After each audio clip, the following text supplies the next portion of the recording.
70 tahun misalnya Indonesia merdeka. Artinya 80 tahun Indonesia merdeka. Berarti dia udah 80 tahun di dalam kubur dong.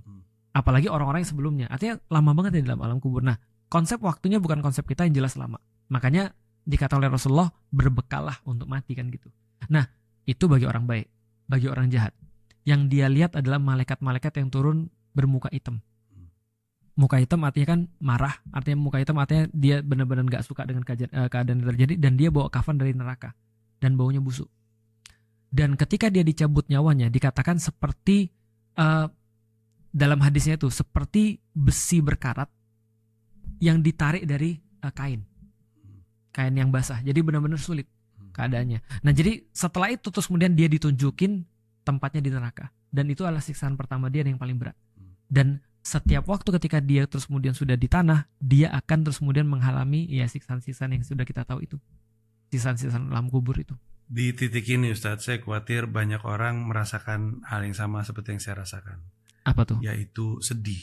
Karena dari deskripsinya, ayah saya meninggal seperti yang kedua. Alasannya? Beliau kena serangan jantung dan tersiksa lah pokoknya. Meninggalnya nggak enak. Aku punya kabar gembira. Jadi gini ceritanya. Ada banyak orang yang sering agama itu adalah transaksional. Kalau kamu berbuat baik di dunia, kenapa kamu pengen surga? Karena aku udah berbuat baik di dunia. Kenapa kamu boleh minta kepada Allah? Karena aku sudah ibadah gini-gini. Sebenarnya di satu titik transaksional ini menjadi tidak ada masalah. Tapi menjadi masalah ketika itu jadi sebuah tujuan di dalam hidup.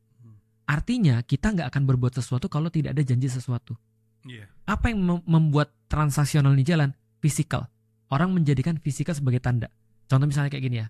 Antum pernah ketemu dengan orang-orang yang ini nggak ketika kita bilang, ini nih dompetku hilang. Kayak kemarin nih misalnya, motorku hilang misalnya. Aku bilang motorku hilang. Orang bilang, Ustadz kali pas beli nggak pakai